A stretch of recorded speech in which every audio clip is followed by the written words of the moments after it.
On arrive à l'aéroport et on lui annonce qu'il n'y a aucun vol. Génial, tu voyages, tu reviens avec le Covid. C'est un super cadeau, n'empêche. Il y en a qui ont perdu 600 balles. Salut tout le monde, j'espère que vous allez bien.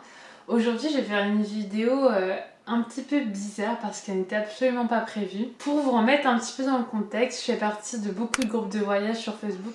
Et pour savoir un peu de ce qu'il en était de la situation avec le Covid, j'ai demandé sur mes groupes de voyage s'il y avait des gens qui avaient eu de grosses mésaventures. Il y a eu des témoignages qui ont été un petit peu... Je me suis dit ouais, ah ouais quand même, ah ouais. Et après je me suis dit mais pourquoi pas les lire, les partager avec vous. Si je regarde mon téléphone, c'est que du coup tous les témoignages sont sur mon téléphone.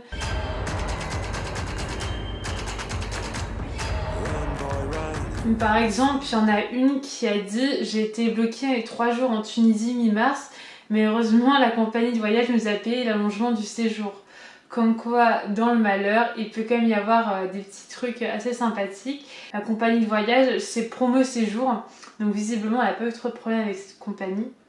Il y en a une qui me dit « Bloquée à Bangkok 1 mois de plus et billets remboursés à hauteur de 75 € avec Air China, grosse galère. » Tu m'étonnes, 75 €. Mais sur un vol Paris-Bangkok, ça va être énorme le prix. Non mais c'est des compagnies des fois. C'était pendant le premier confinement. Et oui, on devait passer 1 mois en vacances. On était en famille, soit 15 personnes. Une grosse galère quand on nous a annulé les vols à 2 jours du retour. 15 personnes à retrouver un autre avion. Et ben, souvent les sites type Last Minute, Opodopo et tout, qui sont des intermédiaires et qui... ont l'argent de la compagnie aérienne mais remboursent pas les gens. Donc vraiment très bonne astuce, surtout en période de Covid, réservez vos vols directement avec la compagnie aérienne. Il y en a encore une autre qui a été bloquée en Thaïlande, qui nous dit pour nous bloquer 15 jours de plus en Thaïlande en mars, car annulation de notre vol Emirates, d'ailleurs toujours pas remboursé. Sympa. Il y en a beaucoup qui ont été bloqués en Asie quand même, j'ai l'impression. Il y en a une qui a eu un petit peu plus de problèmes, elle m'a dit voyage à Majorque en septembre, arrivé là-bas à 23 h devant un hôtel fermé. Vive le début des vacances. Je rigole mais c'est absolument pas drôle du tout. Et il paraît du coup que c'était pour cause de Covid, mais on n'avait pas été prévenus. Une dame pas très cool à l'accueil nous a envoyés dans un autre hôtel à rien à voir avec ce que nous avions réservé. La pauvre. Et du coup, je leur ai demandé s'ils avaient quand même pu avoir un geste commercial ou quelque chose comme ça. Elle m'a dit un très mini geste au bout de 3 mois. Et donc ça a été 10% du montant total de leur réservation. Et en prime, ils sont rentrés avec le Covid. Enfin, la Covid. Là, il y en a une qui a aussi attrapé le Covid. Attrapé en revenant d'une croisière suivie d'un séjour début février en Martinique et sur le Costa Magica. Mais les aéroports étaient aussi à risque. Bref, je regrette pas, que des bons souvenirs et maintenant je vais très bien à refaire en sachant que je partirai quand même que du bonheur et j'ai contaminé personne en revenant. Donc ça c'est bien. Donc là il y a une histoire où ça parle d'un gros projet, je suis vraiment dégoûtée pour eux, j'espère qu'ils pourront le refaire après. C'est une fille qui me dit on devait partir 1 an en PVT Nouvelle-Zélande avec mon copain fin avril. On avait posé notre démission au départ de nos 2 entreprises respectives 2 jours avant le Covid. Plus de boulot et plus d'appart. Heureusement, mes parents sont sur la région et ils ont pu nous loger. Report de notre voyage fin juin, puis finalement annulation et abandon du projet. On a été remboursé totalement de nos billets fin novembre.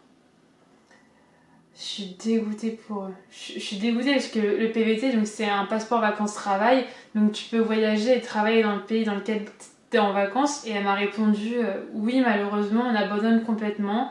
On a bossé pour gagner de l'argent pendant 1 an et demi dans des domaines qui ne nous correspondaient pas forcément après nos études pour ce voyage. On s'était dit on bosse, on part et en revenant on se pose vraiment pour d'autres projets de vie. On a retrouvé après le premier confinement, donc là je pense qu'elle parle d'un boulot.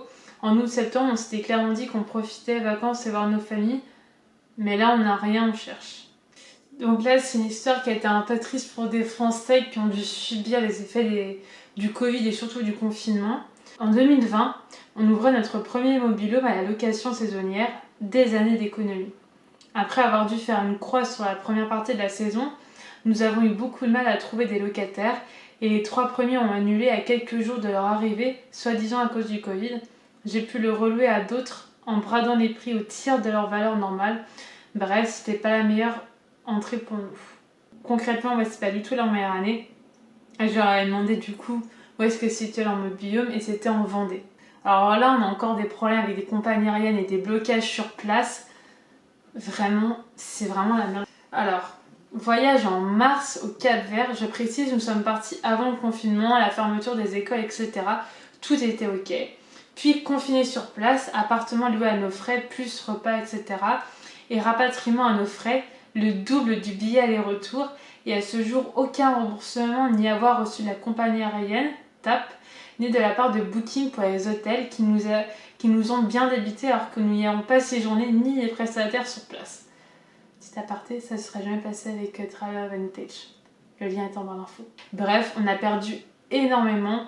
Nous ne repartirons pas de sitôt, nous sommes écœurés. Tu m'étonnes. Du coup, je lui ai demandé quelques précisions sur place, comment ça s'était passé au Cap-Vert avec le confinement. Et elle m'a répondu, le Cap-Vert a de suite fermé ses frontières et ses plages. Il n'y a qu'un hôpital sur 10 îles et peu d'équipements, ils se sont très vite protégés et ils ont bien raison. On a eu la chance d'être restés confinés qu'une semaine et quasiment à la fin de notre séjour. Je vous apprête à lire une histoire. Je pense que c'est une des pires de celles que j'ai pu entendre car, ok, c'est parti. Je réserve le 14 mars un billet pour ma maman avec la compagnie TUI Fly. Bien entendu, j'avais contacté la compagnie juste avant de procéder à la confirmation et au paiement sur leur site. Le 16 mars, ma maman arrive à l'aéroport et on lui annonce qu'il n'y a aucun vol. Elle est restée bloquée au Maroc jusqu'au 17 juillet.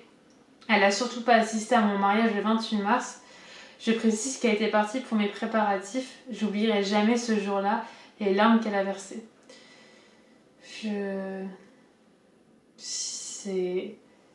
Déjà, tu préviens même pas que ton vol est annulé. Il y a rien qui va. Ça, c'est encore une histoire un peu compliquée. Bonjour, je suis partie au Vietnam en février pour que mes filles de 7 et 3 ans rencontrent leur famille du Vietnam. Et moi aussi, puisque j'ai été adoptée.